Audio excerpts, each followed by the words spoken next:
Welcome to Oh Brother, a podcast of three brothers trying to figure it all out, with your hosts Brandon, Collin, and Aaron. On this week's show, Janky Buses.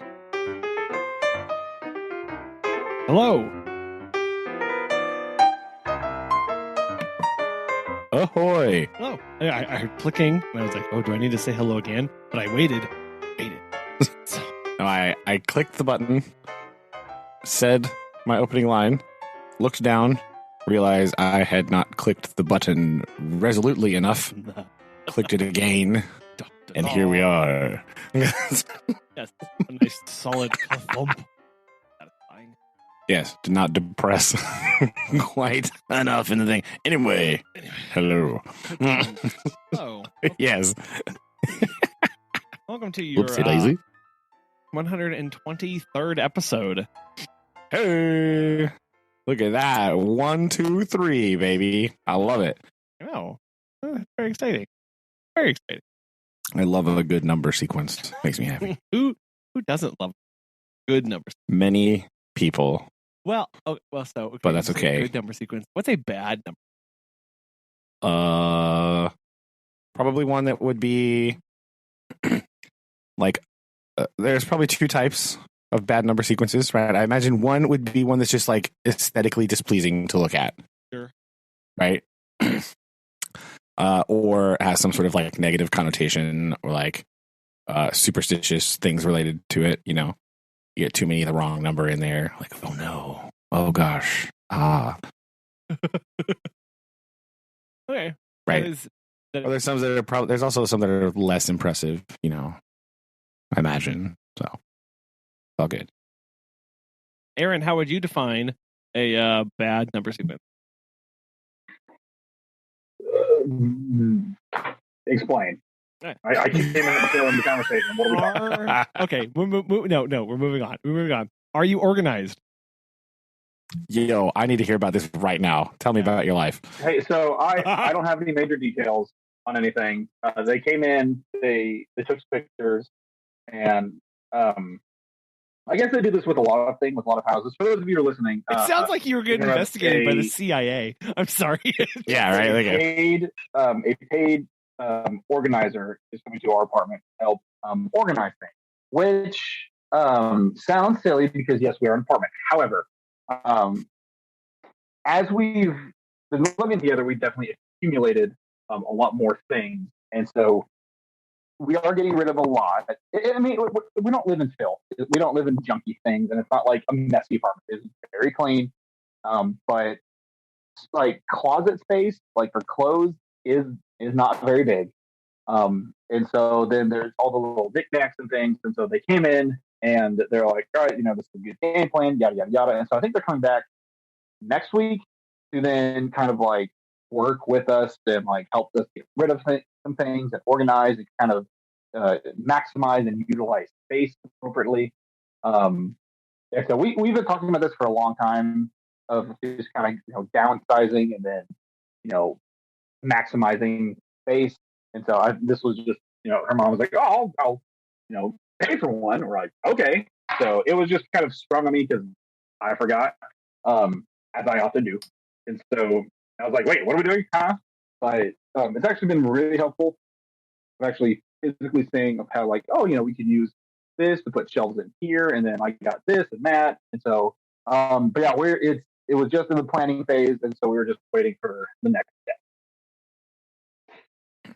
So it was like the consultation. Yeah, pretty much. Part. So, yeah. So I had a question of how much is it like, this might be kind of weird, but how much is methodology? How much is it like buying organizers, and how much is it getting rid of stuff? I don't know how much it costs. I'm not paying for it. No. What percentage? What's the percentage breakdown of that's the stuff that she talked about with you? So or somebody's I don't know. in your home and they're talking to you. Is this person saying like, oh, actually your solution is you need to get rid of everything? Or is this person saying, if you find this magic tote? A lot of it was like, kind of like, not decorating, but like just her basic, like their basic cleaning stuff. But like oh, this is the space that we have. This is how much stuff we have, and what can we do with what we have, with what we need or what we need to get rid of. I only got the tail end of it, so I was not there for the whole shebang. Because what was that, yesterday? I had baseball and softball, and then I didn't get home till late, and they were still there about like 8-ish. And so it was just kind of wanting to deal with that. And so I don't know all the details, but I know that it would kind of like help, but that's as far as my extent goes. So unfortunately, I cannot provide details because I honestly don't know. Okay, that's fine. Get Shelby on the line. Go ahead.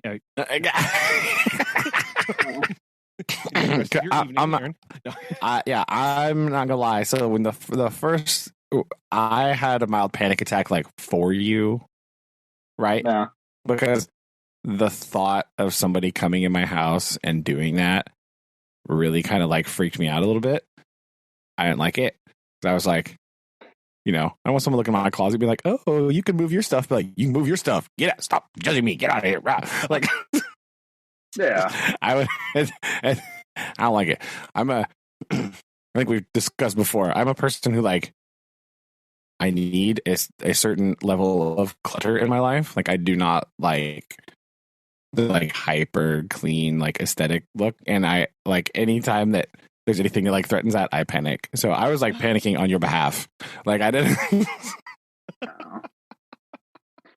Yeah, I mean, if someone just came in and was like, get rid of this, like it would have been a little bit different, but it doesn't, to my knowledge, it doesn't work like that. Like you have too much stuff to get rid of everything. And so hopefully next week I'll be able to provide more details, but my limited knowledge on the situation, I have no idea. All right. And it's not like, oh, we're bringing all these, totes, or I'm bringing you more hangers. It's a little bit more in depth. But what that depth is, I don't know.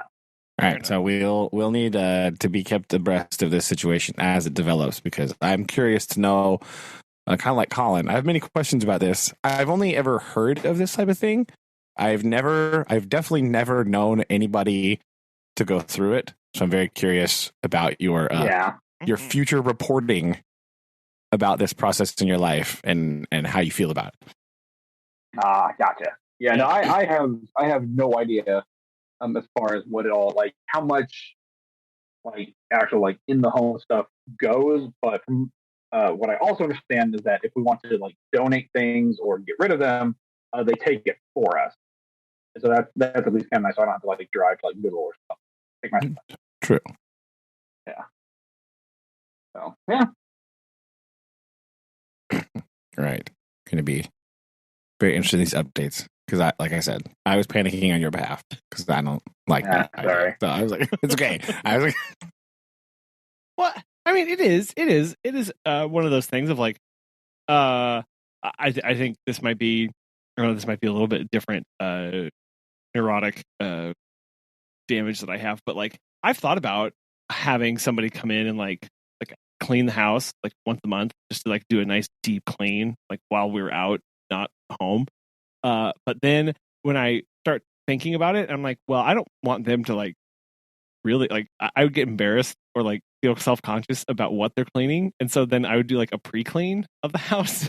And then at that point, why don't I just actually just clean the house? So I don't actually, because I was like, like, well, I don't want them to see it. Like, on second thought, it would be easier if I do it. It's fine. I don't know. Please go away. Don't look at me. So.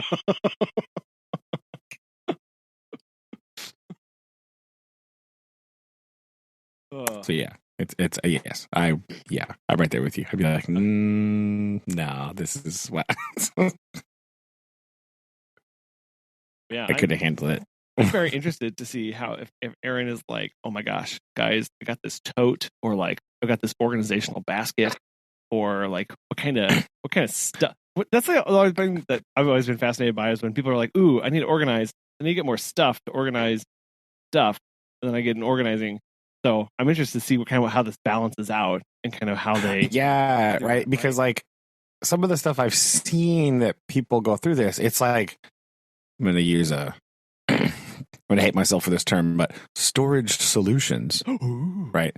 You know, they do that kind of stuff. And I definitely am a person that's like, okay, so I have this weird like fascination with like clever storage things. Okay, so like I like that kind of stuff. It's really cool. I don't think I'm a person that would use it correctly because again, like I don't know, I'm wired really, really strangely about this kind of thing. Like I like to like see things, right? Sure. I don't like things to be in drawers hidden away because then I can't get to them. Yeah. But there's certain things in your life that you do need to have away in a drawer. And so some of that stuff is like the storage solution stuff and like the tiny houses and the RVs and like other stuff like that. It's like super cool. I would hate to live in an environment where I needed it that badly, but like I think it's really cool how some of that stuff works and how it functions. So I have this weird like love-hate relationship with that kind of thing. Like I like looking at it. I think it's really interesting and it's engineered really cool. I don't know how I could function with it in my life, but I think it's interesting. Does that make sense at all? Like, I don't know. No, it really does. I totally understand that because there are times where it's like, yeah, like I don't like seeing things out and about. I do like them put away. But then it's like, then I am like, oh, well, what could I put in this drawer to make it better? But also, like, well, I don't know, like, I want it to work, but then I kind of start obsessing about like, well, what if there's a better one, or like, how do I know this is the actual one to solve that problem? So yeah, I think. Oh, what's the name of this? Sorry, you said. I totally understand what you're saying because it's like this need to have things at least a little bit organized, but like how to organize them and what to organize them with. Yeah. So like I just remembered this thing that I saw. I saw this video one time of Adam Savage of Mythbuster fame discussing this. Yes. Right. And if you've ever seen a video with Adam Savage in his workshop, it kind of looks like the world has exploded. Mm-hmm. Right. And some people are going to look at it and go, how do you function in there? But I watched him do this thing because he does these videos on his YouTube channel where he like builds stuff. And it's just really kind of like cool to watch. It's one of those things where you just kind of like get sucked down in the rabbit hole of like watching some dude like build really crazy, intricate things. He was talking about how he doesn't like toolboxes. Mm-hmm. And it wasn't that he doesn't like places to store his tools. It's that he doesn't like them put away where he can't see them. Yeah. Right? Because when he needs something, he needs to know right where it is and he needs to get it. Right? So he likes to see everything because he doesn't want to go digging for it and he doesn't like it to be put away where he can't find it. Right? Yeah. And so he built this thing and it looked like, imagine like a kind of like a big A-frame ladder on caster wheels. Uh-huh. Right? And so where the rungs for the ladder should be, he built these little like shelf things that had, some of them looked like almost like a, you know, the things that silverware comes in a cafeteria? You know, you go up, I work at a school, so this is just a thing I noticed, but like they have that thing where like or like a buffet restaurant, all the forks are in like that little plastic thing. Uh-huh. Right? He built things like that. We're like, okay, I'm going to put my screwdrivers in here. Blam. I'm going to put my pliers. And he would like drill out this thing and like hung his pliers on like a rung. So like all of his tools and wires and connectors and all this stuff was just like right here. And it's all organized, but it's not organized in a traditional sense where it's in a drawer put away unseen. It's like kablam in your face. Right? Yeah. It's all technically where it's supposed to be, but it's out in your face. And it's usable. Yeah, it's right? kind of like how I prefer having all my pens and pencils in a cup versus in a drawer. Right? I think that's yes. what I am a cup storer as well. Of like, okay, sure, you could put them there, but they're not usable there, and it's actually going to make your life worse if you put them in the drawer. And so I think that does take some time to think about, hey, how do I actually use this space? what are the tools that I actually use? Ooh, good case in point of this is the amount of time and attention I put into deciding which cooking utensils would be granted access to that little counter space, basically the giant cup where you put all the, your spatula or your whisk or whatever. Yeah, we have that. We have the that countertop. It's like a little crock pot thing, like a old like stoneware pot that we put all the utensils in. Yes. So like for that, it's like intentionally going, okay, what goes there versus the drawer that's right underneath it. That's a very different decision based off of what you use, how often you use it, and the kind of cooking that you do. So that's a real kind of kind of also another manifestation of what that looks like, to think through what are the tools that I'm using in my day and where do they need to be so I can get my work done. Oh yeah, no, that's for sure. Because you're right. It's something that you need to just grab it. Like I did that this year. I changed my desk at school, not drastically, obviously, but I did get one of those little, I got like a pin cup thing, like a new pin cup thing to put my pins in. I got rid of my, I actually had a cup, like a plastic drinking cup. Oh, sure. Right? Like it was like a red solo cup thing. Like this is my deck because it was just what was in the cabinet, and I just had it. And so I was like, all right, I didn't think through this at the beginning of the year. I was like, okay, I don't use a lot of the things that are in this cup, right? I don't use markers really ever in my life, except for the occasional Sharpie, right? So I'm going to put them over here. So I got rid of all that stuff and I got a new one. And then that one is like my pens and my highlighters only, because that's the thing that I use all the time when I'm working, grading, writing, like all that kind of stuff. And so it's all just right there because I can just go, blam, got it. So I did have that thought this year at my workspace of like one of the few things I thought about in my workspace other than like, oh, where does this book go? Right. Like I had that thought of I need it out. I don't want them in my drawer because I'll have to dig for them. I'll have to lose it, whatever. I need it out so I can see it. I need a pen. Boom. Have a pen. Done. Like it's also like a speed thing. And it's a tool that I'm using constantly, all the time. And I need a place to put it so I don't lose it. But also I need a place where it can be organized and I can, like I said, I need to physically see things. Right. I really connected with this Adam Savage video. Like it's become ingrained as a part of me. Like I need stuff out to see it. Yeah. Well, and I think too, when you are in the process of trying to use something new or see if it works, like I almost have to put stuff out so I don't forget that I have it.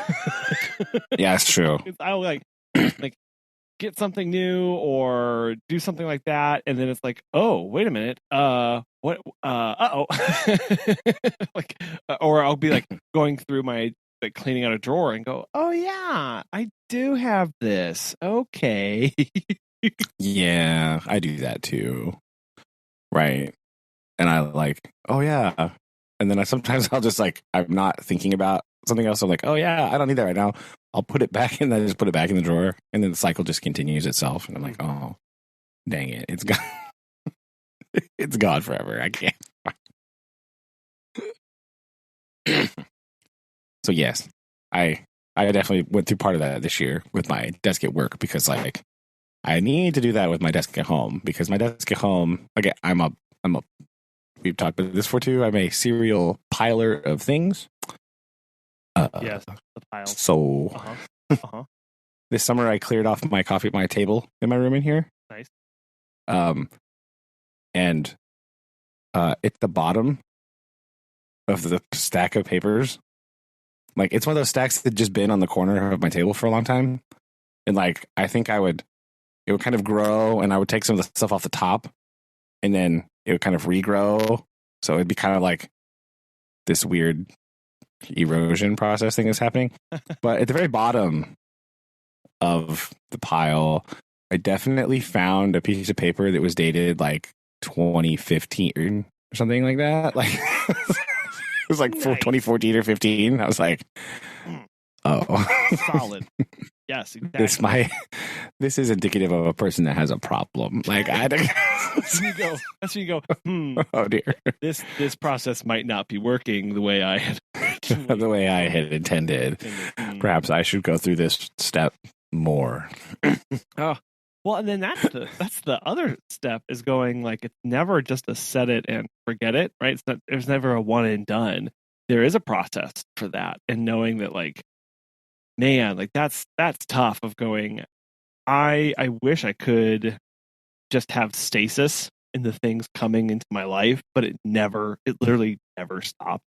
Yeah, it never seems to work that way. So like, you're constantly having to go through and do these assessments and look at these things, and not just the tools that we're using, but the stuff that's in our lives, and of going, okay, or whether it's paperwork, mail, like that's a really good example here. Mail comes every day, and you do the process with mail. Is this important?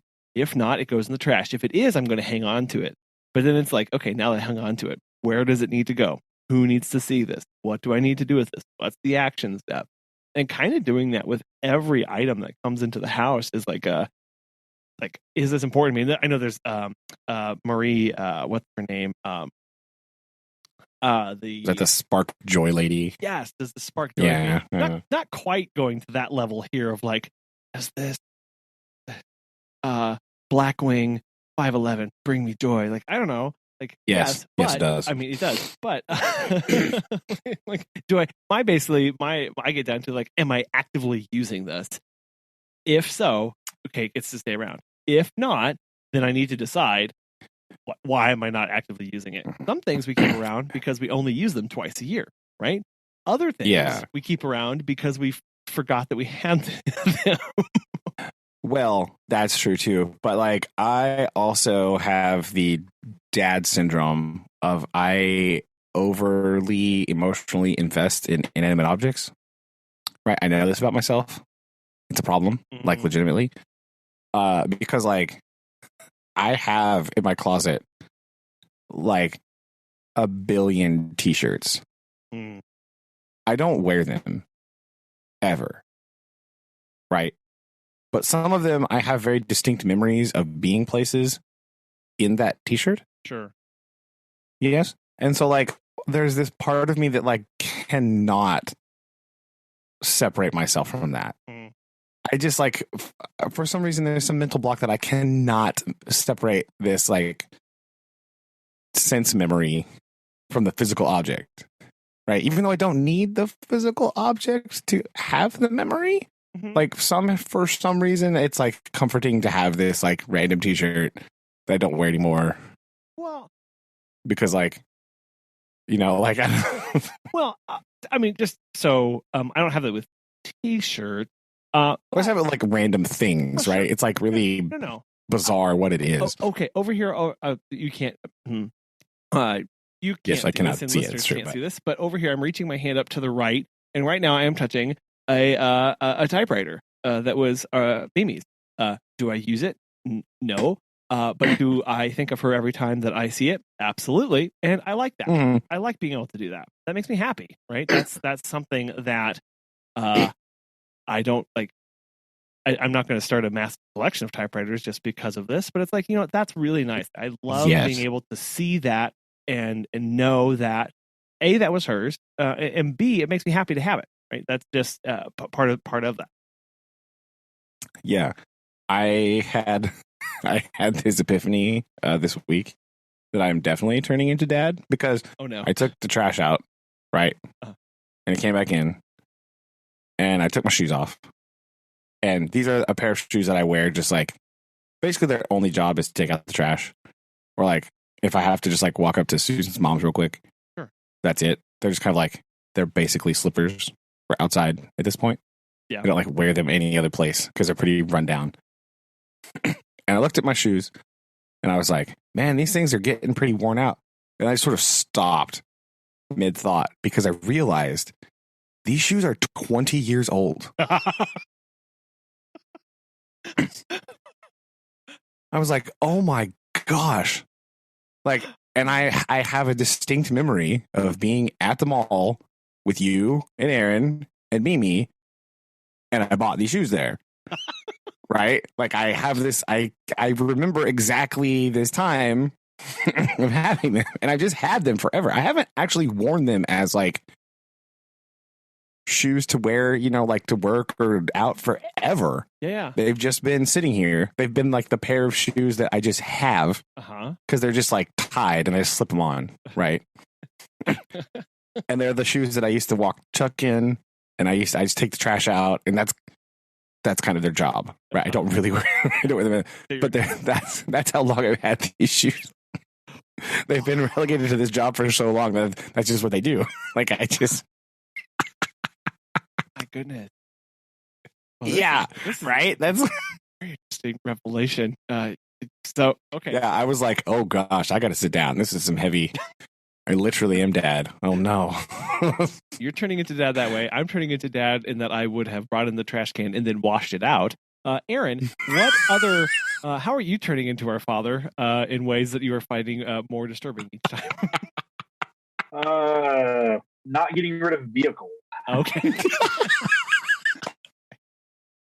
With as much difficulty as Mimi's car is, they're like, "Oh, you get a new car." Oh no, it's still going good, still going good. And then I was driving the other day, and I was talking to Shelby about that. And I was like, I caught like mid conversation. I was like, "My God, like, are you okay?" And I was like, "My father."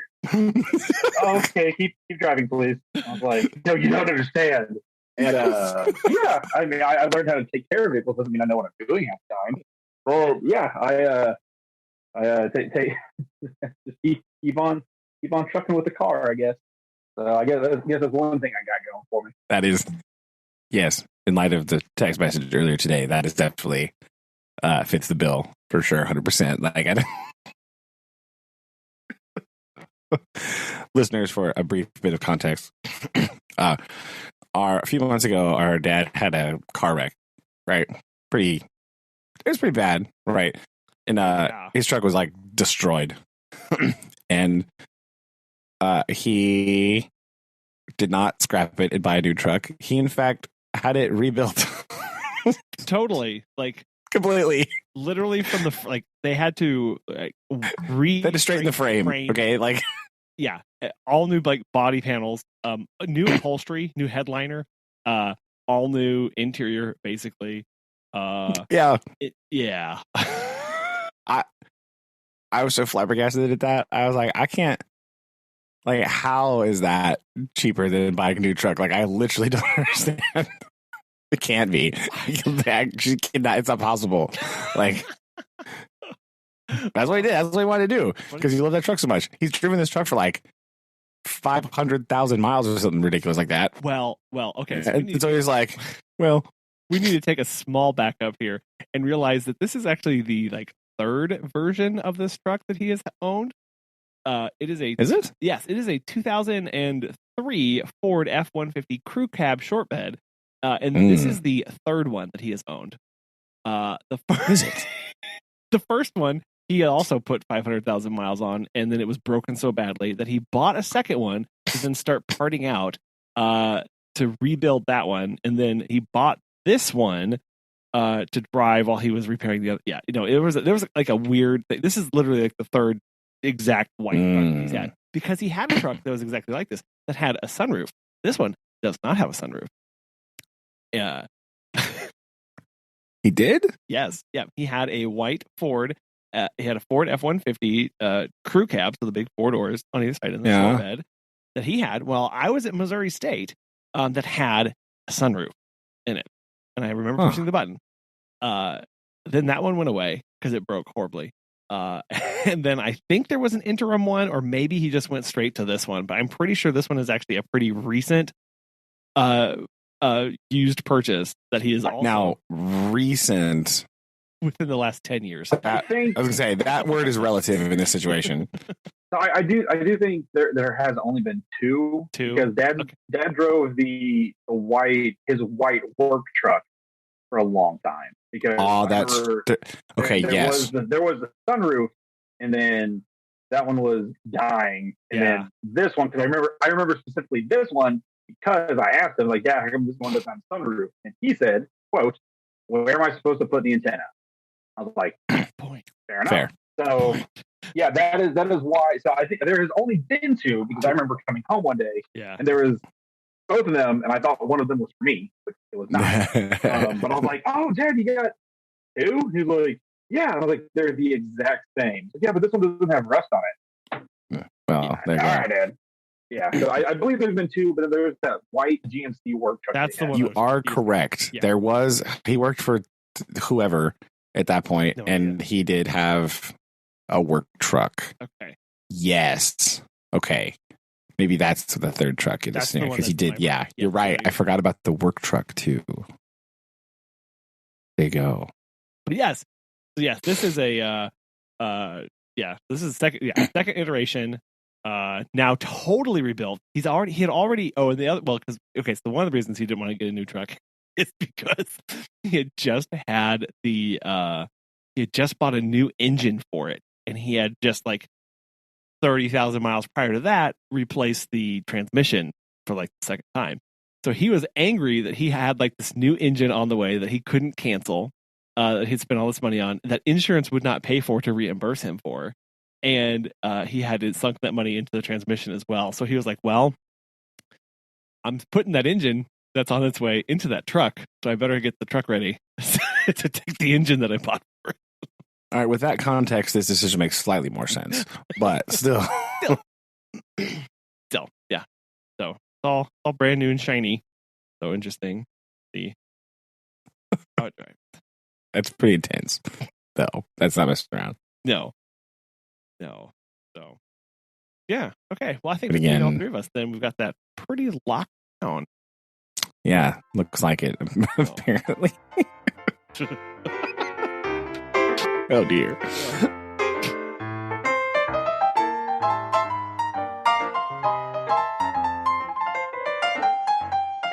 So, Aaron, besides decluttering or having, I guess you're not decluttering, but having decluttering take place around you, being exposed to the process of decluttering. Other than that, what's have you damaged any more school buses this week? So I've driven a bus every single day this week, two completely different routes. In some modern buses, or aka bigger schools, they have GPS systems where it actually like notifies you, like, oh hey, this kid gets off here. I have been driving around with like pieces of paper with like signs on them, and just like trying my best. Tuesday, I drove a bus route, which was it's vastly different than my other route that I'm having to pick up every once in a while.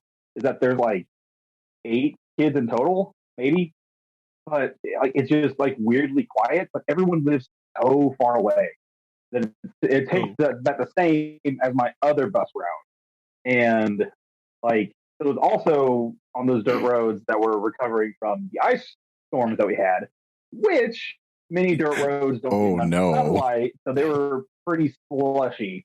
And I'm pretty sure I tailed it on a few. There's probably some bus-sized potholes in that road too. I imagine they're destroyed. I made some of them. It's been very helpful because like all the kids have been like super helpful. Like, oh, coach, get up here. Coach, this kid gets up here. Oh, hey, coach, that kid's not on today. Just keep going.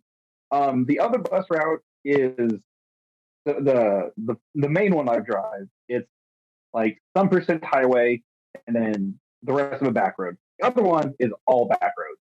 Like, and it's just that one's just crazy. But the other one, the ones that predominantly been picking up every once in a while, it's just, and there's new kids. There was a kid like new to the school, and he got on.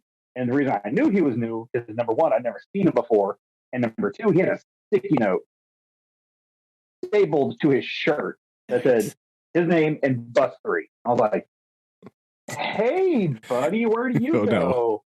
And he's like, I get off at my Nana's. I'm like, oh, okay, do you know where that is? My mom said at Nana's.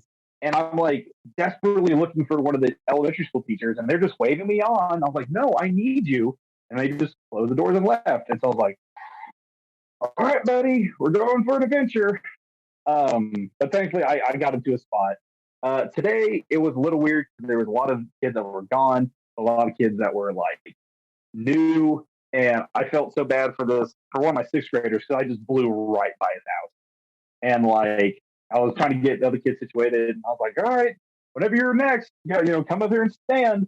And I just boom, and I looked in the little overhead mirror, and he just stood up, and his head turned to watch his house go by, and he just looked at me, and he just pointed. I was like, what? What do you want? He's like, oh, and just sat back down. I was like, oh, whoops, hold on, buddy, let me drop these kids off. I want to go the other way. And he just came up and was like, I'm so sorry. Like, no, it's okay. I don't want to go home just yet. And I was like, ah, boy, because I got him off and then picked him off the bus. And yeah, it's just I'm getting much better at backing. It also helps that some of those back roads are not heavily populated with people, so I actually have time. But another thing that I've also noticed that it's very difficult to engage in gear. Number one, remember we don't have a parking brake, and so if I'm trying to like back up, go forward, back up, and go forward, sometimes the little thing, a message pops up that says low range, and like it just won't engage. So I'm sitting there, and then it'll finally click. I'm like, oh, there we go, and I can back up. And so these buses are janky, and thankfully I haven't been stuck anywhere because I just had to sit there and just or block any major roadways. So I sit there and fiddle with the drive. But no, other than that, softball going great, baseball's going great. It just at the end of the day, I just want to go home. I don't want to drive. I want to drive. It's a little bit scary. I don't want to drive it. Yeah, today we had to combine bus routes on the way home because we don't have enough bus drivers. So there was like, I don't know what they were. I don't really know, but I don't know if they were sick or out or had a day off or whatever. But like, they didn't have enough bus drivers, and they didn't have enough people to cover it or whatever. So we had to like combine one of the routes. So they had to do some crazy things on the way home today. It was nuts. One time they did that, they like ran it on one of the buses that does like the town route. So it's like really, really short. So they like kept his kids at school, blasted through that route, came back, picked everyone else up, and then went again. Well, yeah. But today, I don't know what exactly they did, but one of the drivers wasn't able to drive and they didn't have any more backups. Oh. So, yeah. Yeah. So I had to tell the kids, and they were like, what? All the kids that had extra kids on their bus were real mad. Like, what do you mean? I got all these kids on my bus.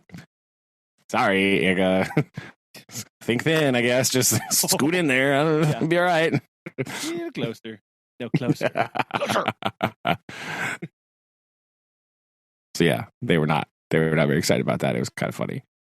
But yeah, we had a similar problem today of nobody to drive the bus. No errands about, I guess, to save the day.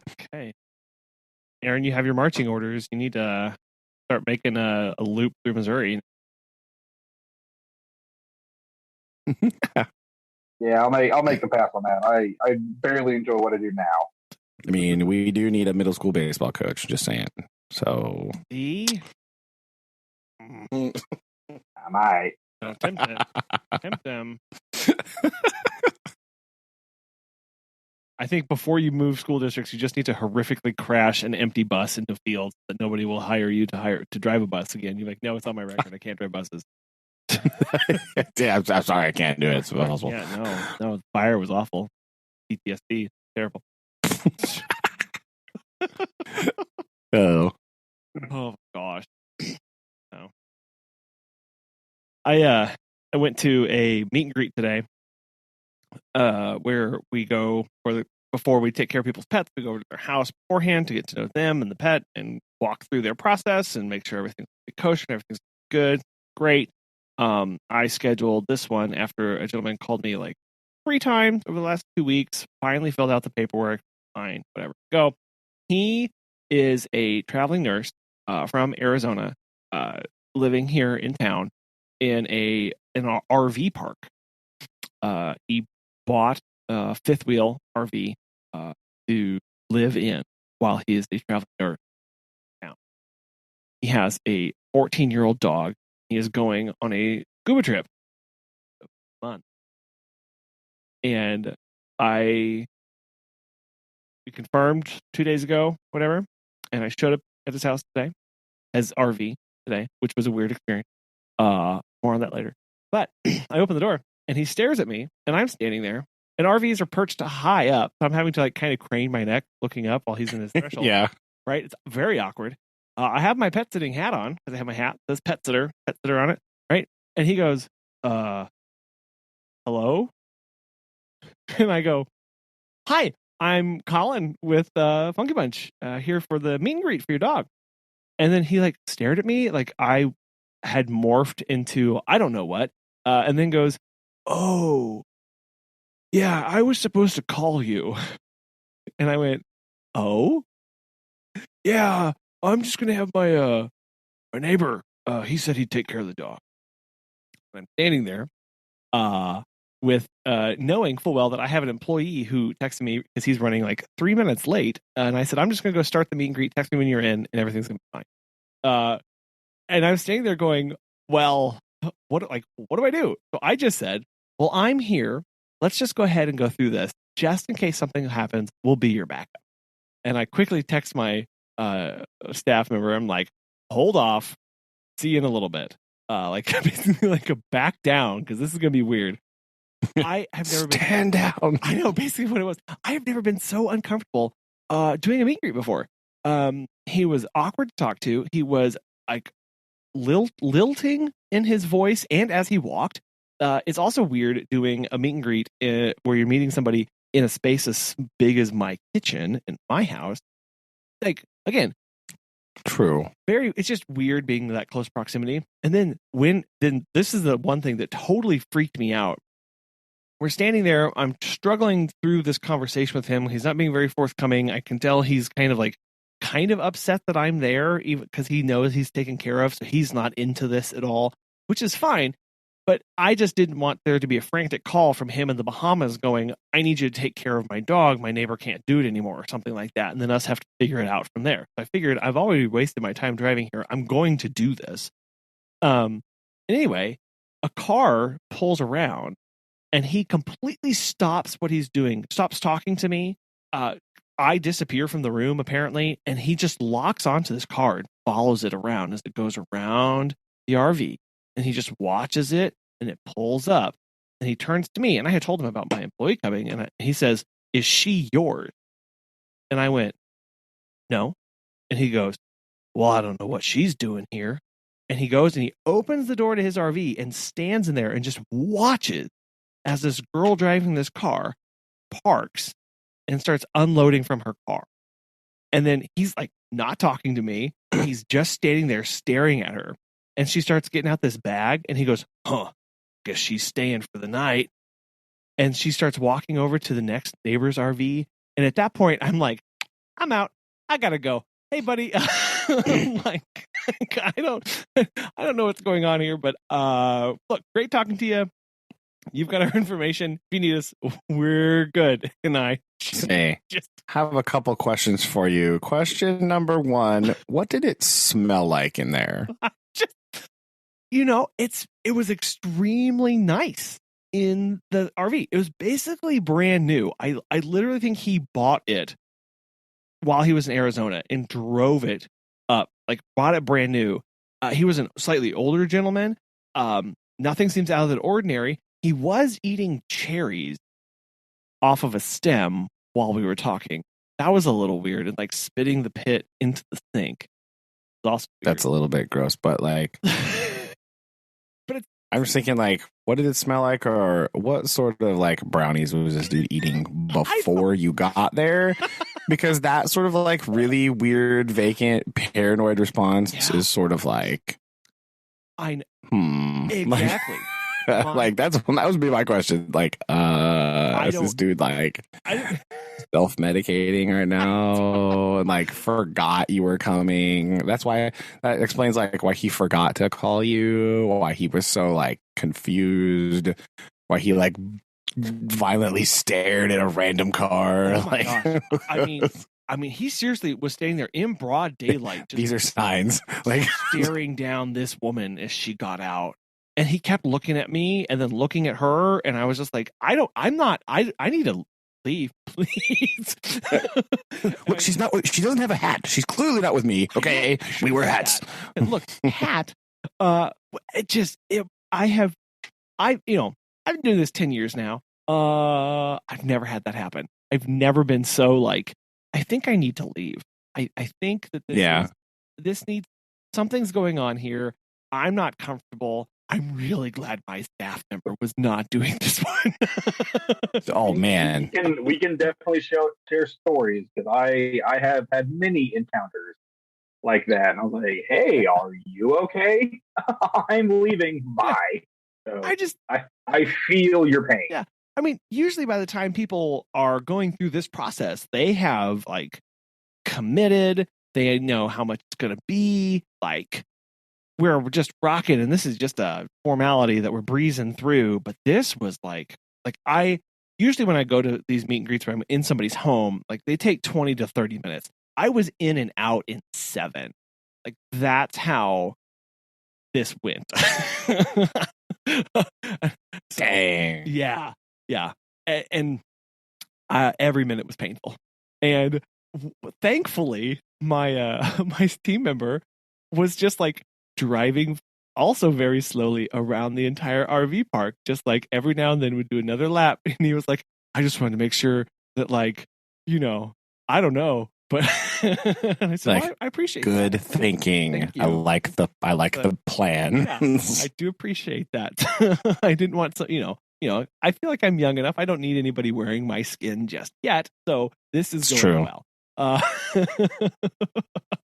I was just like, oh gosh. So that's crazy. He's on our no list.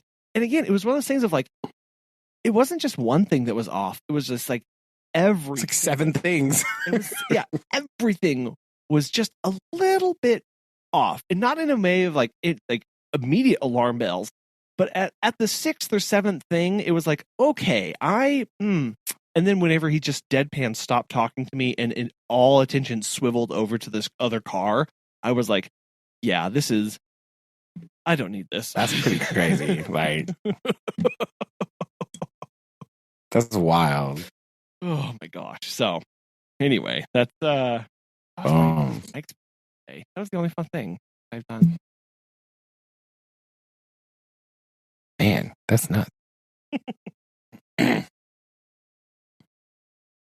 But they're installing a new manhole cover and access on our street. That has been a lot of fun to watch. Oh yes, bet Noah's been outside. Yes, ogling the cement trucks. Yes, all the cement trucks. And today we got to witness what happens when the foreman is not happy with the consistency of cement coming out of the truck. We walked away. Yes. Because he's pouring it, and I'm like, I've seen these pours a couple times. Like I'm no expert. But that looks like there's a lot of water in that coming out of the chute. Oh no. That's bad. And then all of a sudden the foreman, his head snaps around. He goes, if that's the kind of bleep, bleep, bleep you're bringing over here, just take the whole bleep, bleep truck back to where you came from. My bleep, bleep, I'm not. Like, anyway, look at over here. Look at these squirrels playing in the road. Yeah. Oh, it's great. But they've been pouring. They had to. What had happened was the power company was like, ooh, I need to drill a new hole for a new power pole, and they drilled. But you know what they didn't do? What did they not do? They don't call before you dig. They didn't do that. So nobody came The out. power company didn't call before you dig? No, Bro. So what they drilled through. You had one job, power company. Come on. They drilled through all of AT&T's 155,000 wires that were just underneath where they decided drilled my gosh. straight through them, straight through all of these bundles. Each bundle is like 4.5 inches thick or more, 6 inches thick, was what one guy had said. There were 4 of those bundles of wires. And they had to How do you even fix that? You ready for this? You ready for this? A man sits down in a hole and he has a little computer and he sends a tone from the right and he finds that wire. And then he sends a tone from the left and he finds that wire. And he patches them together.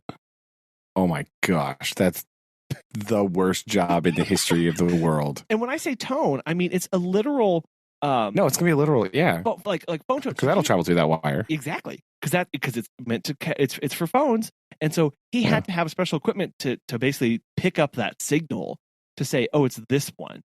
And he had a little wand that he was waving around them to try and find the one that was beeping. Oh my gosh, that's awful. Oh man, it was great. They were very unhappy AT&T workers down there. And so at some point they were like, oh, we're not just going to patch this and then bury it again. We're going to actually install a manhole cover here. That's been kind of neat to see how they set the walls, set the floor, and are pouring all of that to just create this new cavity where once there was just a sidewalk. So let's see. If I was drilling a manhole cover, so they dig out a hole, then like crib it, and then like pour concrete between the cribbing and the ground. Yep. And do it and like you just do the bottom, dry it, harden, next layer, dry, harden, like that. Yep, exactly. Because you can't do it all at once because it won't.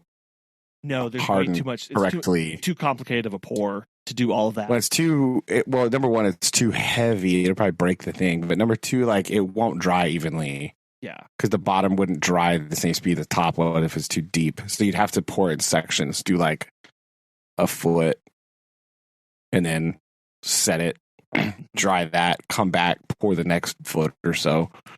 Yeah. So what they're doing, so they pour the floor, and then let that cure for a long time, and then they set the walls, the cribbing. They poured that, but then they excavated out behind those and poured in a second thicker portion of concrete. I don't know why they did that. That's probably just to stabilize, kind of like what do you call that? Oh my gosh. Like a retaining bit, right? Sure. To kind of retain behind it to keep it from collapsing and stuff. Probably of like the more finished walls than the buttressing walls and into the sides. But the hole is like 14 feet deep. I mean, so you definitely need more support behind the wall than just ground. Yeah. Right. Yeah. And so and this does butt up right next to the foundation wall of a home. So I'm sure. Oh my gosh, those poor people. Oh, I know. No, the guy, seriously, he has a 2-car garage with street access, and he just bought this like 1950 whatever Thunderbird because he was going to do reupholstery, because I found out he used to run, he's an upholsterer by trade. He did upholstery. For whom might you ask? Denny. He had a team where they traveled around the country, and when they would build the Denny's, his team would come in and in a weekend upholster everything and then go to the next one. And I thought, that's so insane. Like, what? Fantastic. Like, I love this. So he's and he also redoes cars. He has not had access to his cars at all because they just kept chewing away. Go through the window and expanding more and more into his driveway, and now they have expanded across both of his driveways into his garage. Oh my gosh. He is so angry. Rightfully so. Like I would be too. I mean, yeah, like I would be quite furious, I'd imagine. Like, so I was just like, Huh. Well, that's interesting. So anyway, they're Dang. yeah, he's not happy about this. But it's been interesting to watch the pour and talk to the kids about that and kind of learn some more stuff about that process too. Yeah, you got to because concrete setting is also. Hold on, let me get this right. It's a exothermic reaction. Yes, it is. Yes.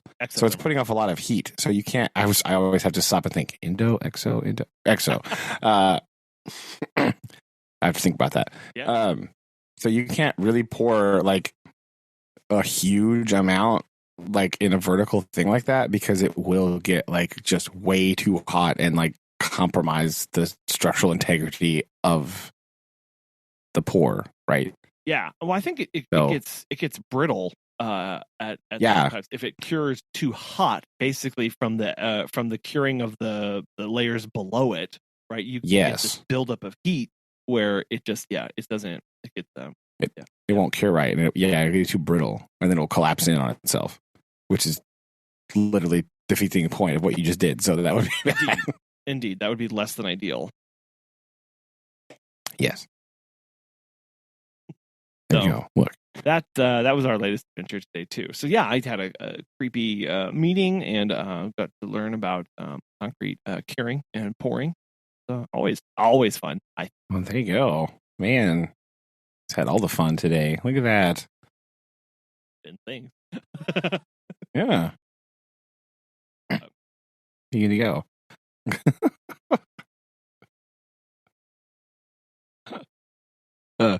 So the real question I have now is, where on earth are you going to be next week? What sort of adventure are you going on? Sure, indeed. Ambitiously, we are driving to New Braunfels, Texas. Oh, that is quite ambitious. That's very far away. Or what? And weirdly, I know exactly where that is because one of my former students, that's where her family lived. And I they would go there on vacation. Through Tulsa, right? No. We are not going that far west in our adventure. Going through Arkansas? No, not going that far east either. We're doing the McAllister run down through Oklahoma. Because we're going to go into. So here's the thing. Here's what we have to do. Actually, so it's a multi-stage thing. Okay. Moral of the story. Cut to the chase. We are going to a business conference in New Braunfels for pet sitters. And I may or may not be giving a talk. That's not important to the story. But what is that'll be important in a couple of weeks episode when we have that. What is important is that Megan's folks live in Bryan College Station. And so we are driving from Sedalia through Dallas down to College Station, dropping off the kids, and then driving over into New Braunfels to attend the conference, which is Thursday night, Friday, Saturday, Sunday morning. Then Sunday morning, we are driving to pick up the kids in Bryan College Station, driving as far north as we can to spend the night, and then driving the rest of the way home Monday. Yuck. Yeah. So that's horrid. But it was like, I didn't want to, it's too much. I'll put it this way. It's too many transitions for a flight to have made sense. Right. I mean, yeah, that's true. Right. Because we fly from what Kansas City. I've got to drive from here to Kansas City and then fly from Kansas City to Dallas, and then Dallas probably 7 hours of driving, whatever. Like, I don't know. And yeah, because that's way down by. Yeah, it is. It's still like 6 hours. It's like really far down south, and Texas is like, for those international listeners, it's true. Texas is stupidly large. Yeah. So that's like. Yeah. I found out. A cool fact about Texas: if you stand in the farthest westernmost corner of Texas, that way far little point that goes way out there in the west. If you stand that's there, right by like Juarez, Mexico. Yeah, if you stand there, you are closer to California than you are the eastern part of Texas. There you go. And it's a lot. So fun facts for all. That's all we got. Yeah, it is. Yeah, it's going to be quite a drive. It's going to take one overnight somewhere. We're just going to drive till we stop. To be determined. Yeah, because I don't know. Like, I have planned out an 8-hour day of driving, but also I know that that's actually like 10 hours with stopping and such. So, yeah. So I'm not really like I don't know how this is going to go, but we are renting a Chrysler minivan for the trip. So man, there you go. That'll be fun. I'm excited about this. Megan is because it's a van. Because it's a van, exactly. That's why Colin's excited about it. Van review incoming. That's what. So excited. So that man, real quick sidebar. I have to sit. I watched this video the day. I want to find it back and send it to you. It's these two Australian dudes that have like heavily modified Japanese key trucks and like went off roading in Australia. It's beautiful. Anyway, I'll find that for you later. Continue.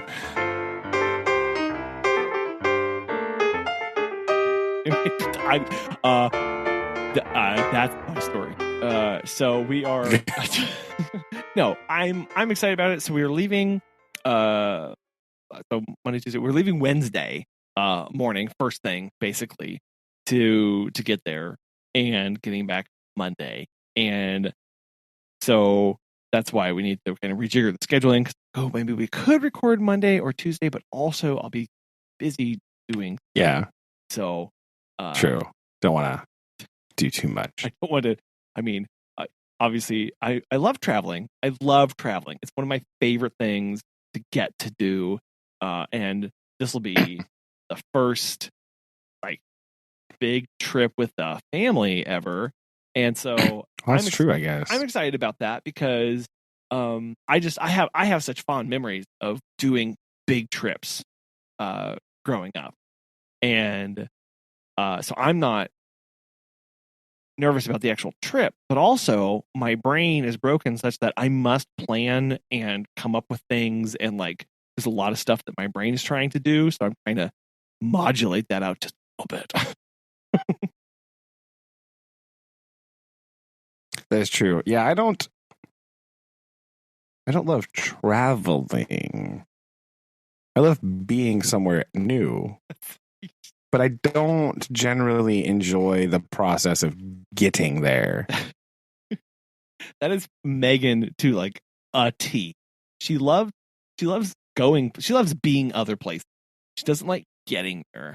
And so this is I don't generally like the traveling part. Like, it's not the enjoyable bit.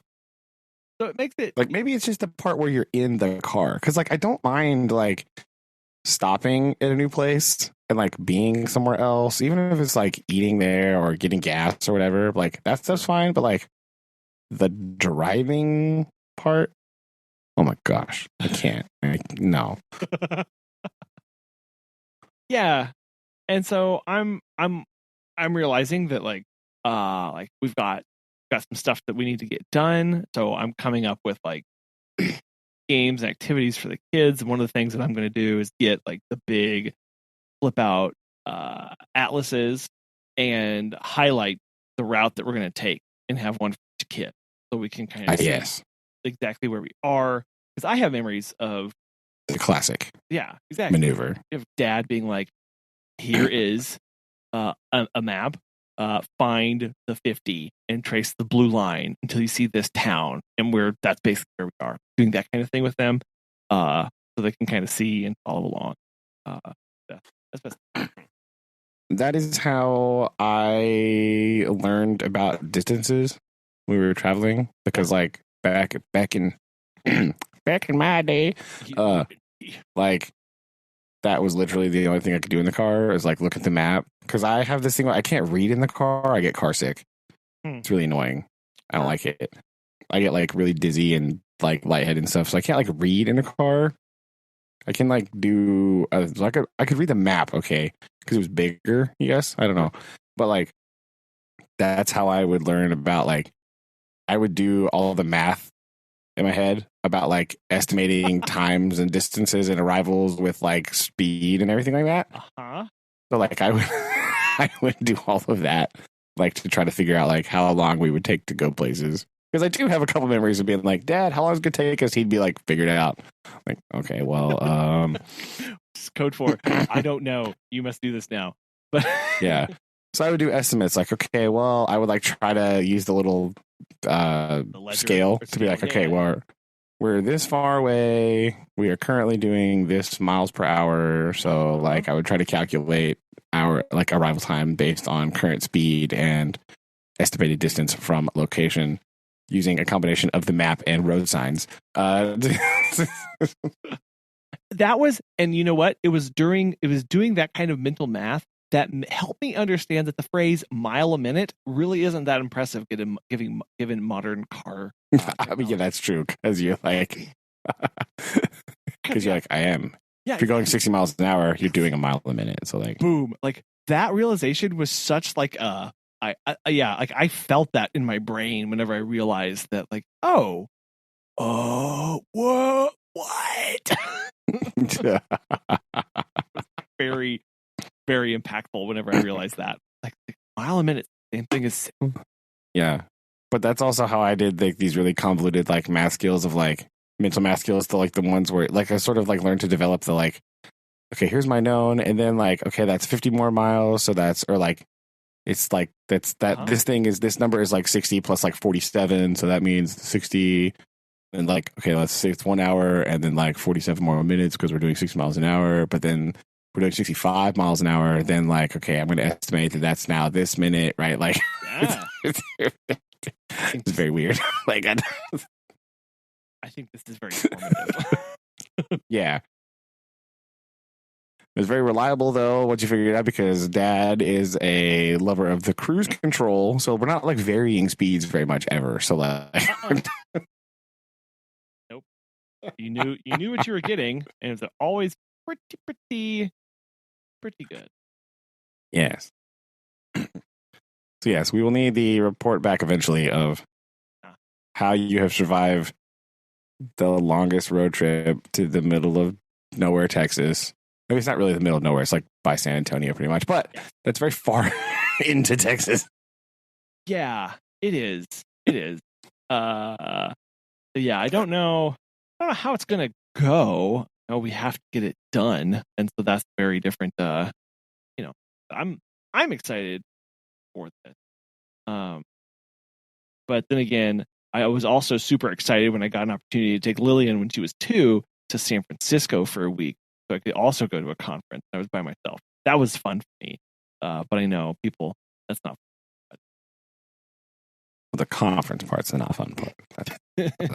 That's the problem. But it was, like for that, like what do we do? So we flew. Well, I mean, yeah, but like we flew for that one. But I put together an activity book. I put together a 3-ring binder with like a bunch of different activities, but they were all kind of like plane or travel related. So there was a lot of like matching pictures of planes or tracing lines of trains. I knew we were going to travel on a train eventually during that time, and trying to prepare her for like sights of sounds, like what we're going to experience on this, because it was her first time on a plane.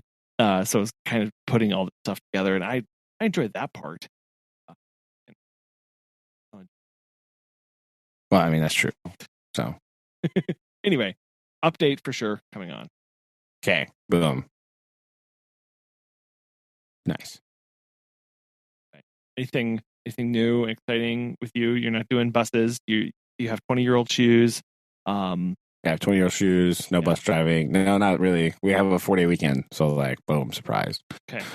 There you go. That was it. That's all I got. Oh. I'm not going to do anything. Just normal school stuff, like doing air pressure demonstrations next week. Boom. Oh. Exciting stuff. Very exciting. Okay. Learn all about the wonderful world of air pressure. It's very exciting. How are you demonstrating pressure of air? Oh, it's not how am I demonstrating air pressure. Oh. That's the ticket. So the assignment is this. There is a list. I presented them with a list of possible demonstrations that they will be doing to tell the class about air pressure. I see. So they are doing the demonstration. They are getting all the things. There are a bunch of stuff like balloon rockets, right? The thing where you like crush the Coke can with hot and cold water, you know. Yeah. The classic suck the egg into the bottle, you know, thing with you put like the piece of, you like light a fire in the bottle and then you like put the egg on it and like sucks it down in there. Mm-hmm. More appropriately, the high pressure air on the outside of the bottle forces the egg into the area of low pressure created by the heat. Kablamo. Kind of like when you realize how breathing works, right? Like how it's the vacuum that's created as your diaphragm pulled, right? And you're like, oh, like it's literally sucking air in. Through this process. It's crazy. So yeah, we're doing that. Cool.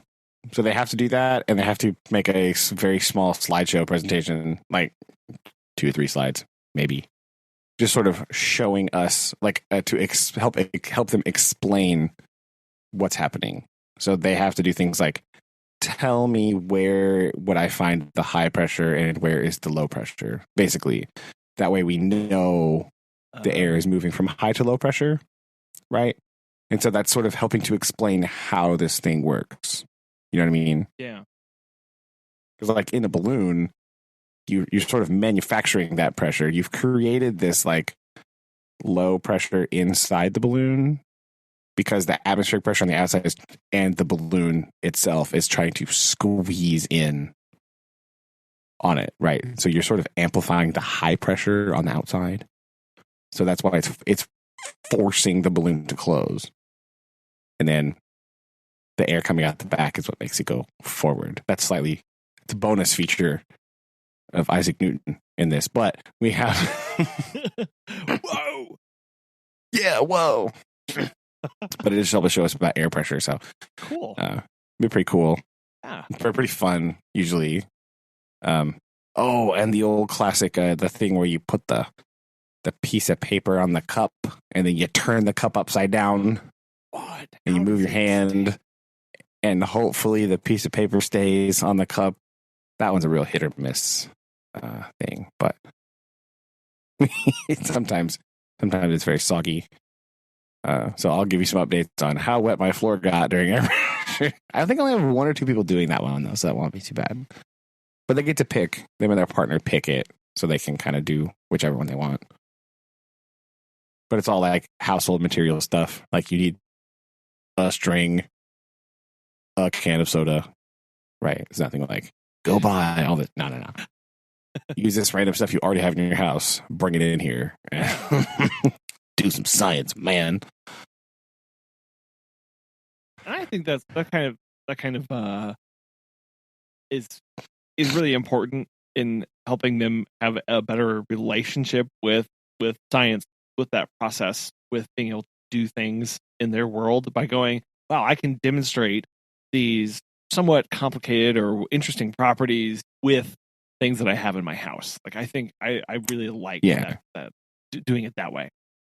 Yeah, I really need to find some more of those kind of things to like throw in randomly here and there. It's like really hard in geology though, right? Like what do you demonstrate plate tectonics with nothing. That's what. So like I don't No, I saw what was it? It was I have a very clear, distinct memory of watching. Okay, of course I say I have a very clear, distinct memory, and then my brain does not work. Betrayed you. It has betrayed me. It was science guy. Bill Nye, science guy. Good old Bill. Which why does nobody talk? Nobody talks enough about the giant rat in that.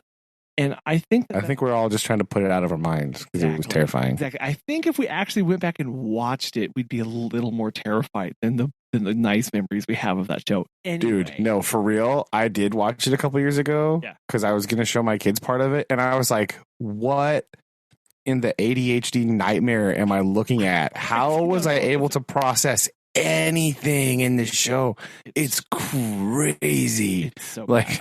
Yeah, it's so bad. And then you throw in the terrifying giant human man rat. Like, I don't. It's like some weird fever dream. Anyway, it is. I have a distinct memory of the first time I learned about plate tectonics, and it was him doing a demonstration, and all it was just two floating literal paper plates on water. And I thought, what is this? what is this wizardry that is going on right now? Yeah, that's true. I don't have a large enough like glass container, because I could do the thing where you like, have you seen the one where you do that? You like have the water and you have some like piece of paper plate on top of it or whatever, and then you put it on top of a burner. Yes. I was just going to say. Right. And you can throw some dye in there with like a turkey baster to see that convection happening. Yeah. You know, and you can watch it like shove the plates out of the way. But I do not have anything remotely large enough to put on I think I have a burner in my cabinet somewhere. I don't know if it works or not, but I need some container that's like big enough that we can see into. Yeah, because then I'm going, well, maybe if you kept the water shallow enough, but you use like a fish tank aquarium heater, but those don't heat up fast enough. They don't heat up that hot though to get that water moving enough. Yeah. But and definitely not fast enough. Or not fast. Yeah, that's true too. But so I don't know, because I have a hot plate, right? Again, I don't know if it works or not because it's just been in this drawer. I know where it is, but like I have a hot plate thing. But what I don't have is, because I don't want to use just like a kitchen pot because we can't see it. You could use a glass 9x13 pan. I could use a glass 9x13 pan. That's true. But you would just have to size the papers. I just cut them smaller. Like use like a styrofoam. Styrofoam, yeah. Right. Cut the styrofoam smaller. Yes. Okay. Well, okay. Wheels. Write that down. Home, I feel like. Yeah, true. Well, I've done it before. I did it in college as like a thing. I got up and I did a whole plate tectonics demonstration in front of the class, and mine was the best one, clearly. But like, of course.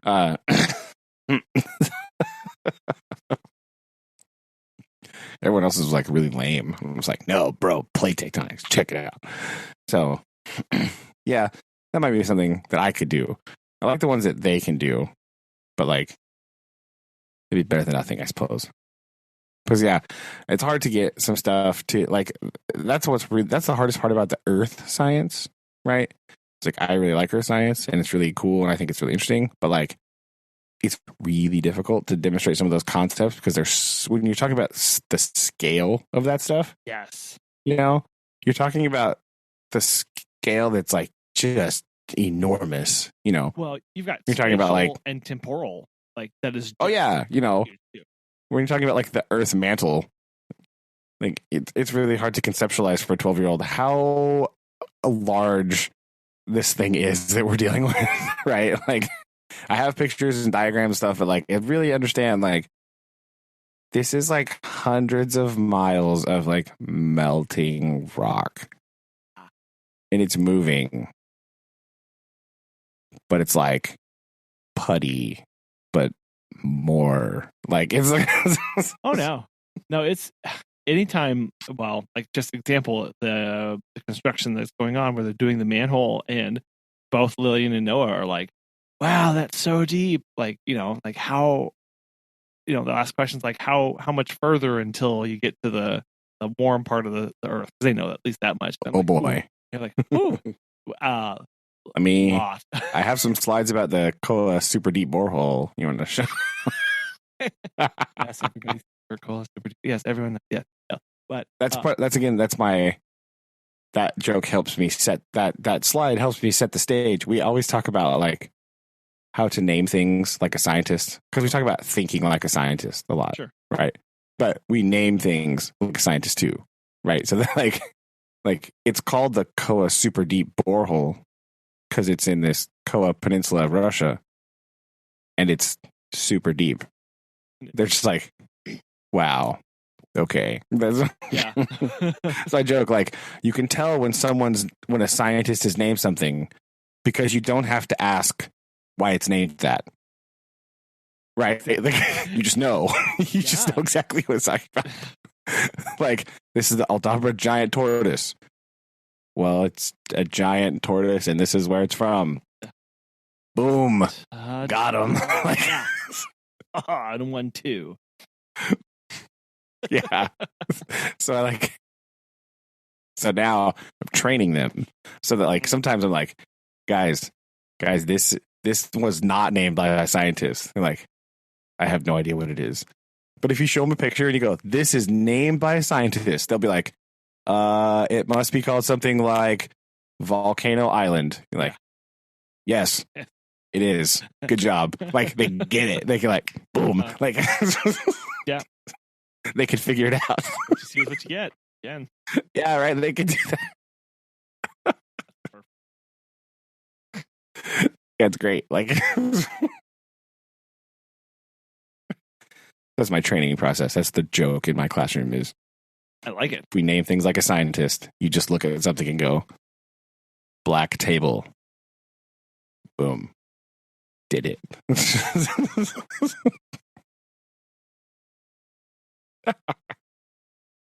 Yeah, but it's how. I mean, they're not very creative. When they do try and be creative, you go, oh no, that wasn't. Well, when they get creative, what they do is they just use that exact same, like, naming process. They just do it in Latin. Yeah. Right. That's all they're doing. They're like, ha ha ha. I'm gonna name this. Sounds really cool. Like, what's it mean? It means, like, big lizard, but in Latin, so it sounds cooler. Like, wow, guys, thanks. How helpful. Yes. No. Hold on. My favorite one. Quercus macrocarpa. Because macro means large and carpa means nut or container, and it's just the burrow. Yep. Burrow of large. Yep. Okay. You're like, oh, I get it. I understand now. Yeah. That one. Yep. Burrow lives rent free in Frank. Yeah, it's just weird. I think he's sticking there, but, like, yeah, that's what I'm trying to train them about how to think scientifically about things. And if we get nothing else other than naming stuff, that's a good start, right? Like, it really is. No, yeah. I mean, words and terminology are super important anytime, not just for ourselves and our understanding, but more importantly, really, for communicating to other people what's going on. Well, and that's why I tell them, I was like, scientists really want to make sure that there's no gray area. They don't want you to be confused about what they're talking about. Nothing ambiguous. So they just go, right? Yeah. This. Yeah. They just call it exactly what it is. They try to be like that. Yeah. Well, so it bleeds over into our, like, presentations, because they're like, what should I name my air pressure demo? I'm like, if I was making, I would sit there, I'll look at them and go, what do you think a good name for a slideshow about an air pressure demonstration should be?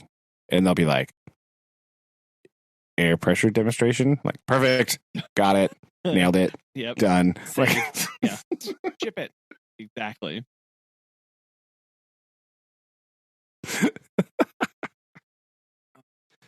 But yeah, you're right. It is important to try to communicate things clearly and effectively and easily to other people who are then going to understand what exactly you're saying, and then be able to use that information, and not like some, like, weird esoteric nonsense like of, like, having to, like, decode what sort of, like, strange thing you're talking about. Like, what? Huh? What? And I don't know. What are you talking about? Sometimes it happens because they don't fully understand, and they're just using the best terms they have on hand, which, like, no, like, that's fine. We just can equip people to have better terms. A really good example, very recently, some lady was trying to describe her dog, and she said, my dog is aggressive around the kennel. And I was like, okay, well, I will handle that dog very differently. But when I probed about, like, what happened, turns out the dog was she was in her kennel and someone reached into the kennel to try and pull the dog out. The dog bit her. And I went, oh, that's reactive. That's a reactive dog. That's not an aggressive dog. The dog was scared. I'm going to handle that very differently. So sometimes we don't have the right terms and we use the best that we like, kind of like throwing a dart at the dictionary and being like, what's the closest one? But it takes a little bit of like, and so I was able to go, okay, here's that difference, and now we can work together for how to solve that. But it starts with knowing that those have meaning. Yeah, and I mean, the best example of that in the science field is like some like animals, their Latin names are technically incorrect now because like they would name it something thinking that it was related to something else, and it turns out it's not, right? It's like some sort of like weird like convergent evolution thing where it's like it's similar and it's found in like a broadly similar region, but it's actually not related at all to this other thing. So there are a handful of things where like they're named in the wrong like family or whatever. Like their genus is like incorrect because it's not. Turns out actually no, it's not in that family at all. Whoopsie daisy. But it looks similar enough and it kind of behaves similar enough. They're like, oh yeah, it must be. But they didn't have they didn't have enough tools yet, right, to do the thing. So you're right. You got to do the best what you can now. And if it changes, it changes. We change it. But like, boom. So yeah. But that's the training that's happening in my room anyway. Is how do we talk like a scientist? We name a thing exactly like what it looks like. Yeah. Well, I look forward to hearing about how that goes. Well, so, yeah, hopefully it'll be good. So lots of updates for bus accidents, or not, or lack of bus accidents. Hopefully, or not. Yep. And more importantly, how many new shelves is Aaron getting yet? Or sweet little cubby things with like drawers with sweet spacers in it. This is gonna be awesome. Roll out tote that has different compartments in it. I feel like Collin has said the word tote more times than I'm actually comfortable counting in this episode, and like what I'm gathering is I think Collin is projecting on you, Aaron, and Collin just really wants some totes. So that's what I'm getting here. This is what he wants for his closet. He's jealous, Aaron. We've cracked it. Okay. In addition to many of our other travels for the Oh Brother podcast, including the Pyramid Museum over in Egypt and the other place that we're supposed to go to, we need to record live in a Container Store, and that would make me so happy. Oh my gosh. The listeners could not possibly handle that. Oh yeah, brief sidebar. Yeah. Before we close here, I just want to say that like a hysterical thing always also occurs in the 6th grade for social studies because we are talking about Egypt right now. Like I showed them a video and it has like mummies in it, right? And so their reaction is always like, "Oh my gosh, it's so gross and disgusting. I want to see another one." Like that's what.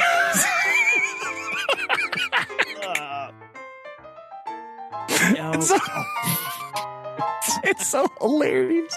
After about 5 minutes, they're like, "Oh my gosh, turn it off! Why would you show us that?" And like, literally the next day, they're like, "So, all right, are you gonna show us some more pictures of mummies, or what?" I'm like, "You said you didn't want to see them." It's like, I mean, I didn't, but now I thought about it, and like, it was kind of cool. And I was wondering, it's like, it's so funny. They do of how quickly they turn from yeah it's like this like abstract horror to like, wait, that's actually kind of interesting. Wait, how did they do that? Well, how do you do that? I don't understand. Like you're like, right? I know. Yes. It's great. But there you go. Well, lots of things out there, and we'll see you next time. Alrighty. Okay. Love you guys. Love you. Bye. Bye.